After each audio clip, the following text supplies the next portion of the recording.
This latest dossier of information, which was dropped on Friday, I think really does take it to a new level. We've seen, as you say, that excruciating picture of him on all fours over an unidentified woman. We've seen all sorts of revelations coming out, not least of which that his relationship with Jeffrey Epstein lasted far longer than we were all led to believe by him in his Newsnight interview in 2019. We've talked about Lord Mandelson's resignation from the Labour Party after his appearances in the latest release of the Epstein files. Inevitably, there is more about Andrew Mountbatten-Windsor in there too. Let's find out more on that. The Times Royal editor Kate Mansey can tell us now. Good morning. Good morning to you. So there is a new photograph, which I'm sure lots of people will have seen in reporting over the weekend, and there are new suggestions about a Russian woman. Why is this particular issue significant? What's different about this allegation? Well, we've seen for years, haven't we, allegations against Prince Andrew, now Andrew Mountbatten-Windsor, of course, because of his friendship with Jeffrey Epstein. But this latest dossier of information, which was dropped on Friday, I think really does take it to a new level. We've seen, as you say, that excruciating picture of him on all fours over an unidentified woman. We've seen all sorts of revelations coming out, not least of which that his relationship with Jeffrey Epstein lasted far longer than we were all led to believe by him in his Newsnight interview in 2019.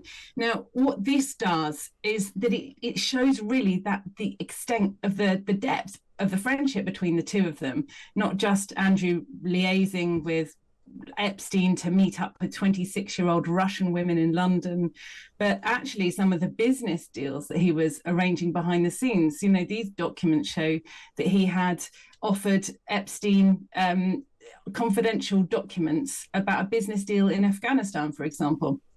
But it's these new revelations that are coming forward, as well as the documents. It's not just this dossier, but it seems to have prompted a woman to contact her lawyer in the US, a second woman, to say that she too was trafficked by Epstein to the UK to have sex with Andrew. And this is a fresh allegation that's coming from the US.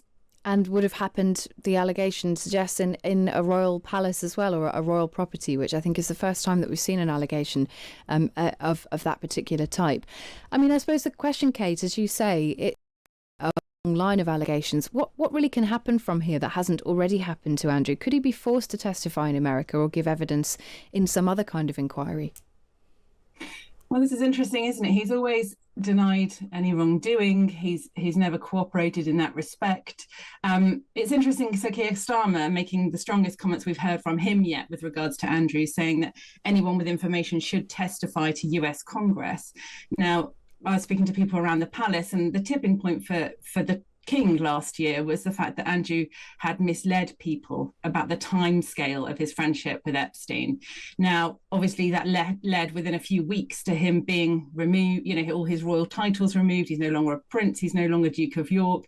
That also means that the King can't really compel Andrew to testify to US Congress. This is really a matter for his conscience. And he's somebody who has never really publicly acknowledged the plight of Epstein's victims, unlike other people associated with these documents. Just finally, Kate, what's the mood like? I mean, you're speaking to people in and around the palace and those who are still very senior royals. How frustrated are they that these allegations seem to keep on coming? I was speaking to someone just yesterday about the allegations, and the word from the palace, someone very close to the King was saying, you know, we are monitoring these things closely. We're looking at this situation to see how it develops. You know, obviously this is a reputational risk to the institution as a whole. Charles feels like he's done as much as he can in terms of taking away any sort of royal status from his brother. But it's something that they're definitely watching very carefully. Kate, thank you very much. That is the Times Royal editor Kate Mansey there with the latest on those allegations. And the pictures of Andrew, you know, it's the sort of death behind the eyes that really strikes you when he's sort of looming over this woman. Juliana makes this interesting point, which we've said before, but I think it's worth repeating. I find it very weird that the only person in jail because of the Epstein thing is a woman.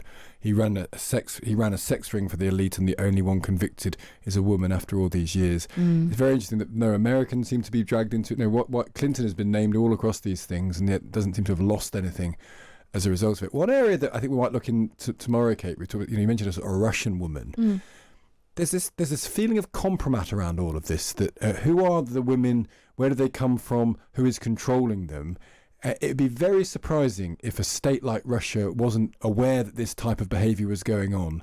And does that mean they're involved somehow in monitoring it? The level of blackmail and implied blackmail in all of this feels to be quite strong. I don't know how much that will ever come out, but that's another reason why this has been going on and it was kept very secret. Yeah. Is that because people were using the information to get what they want? Seems to be at least a reasonable question to be asking.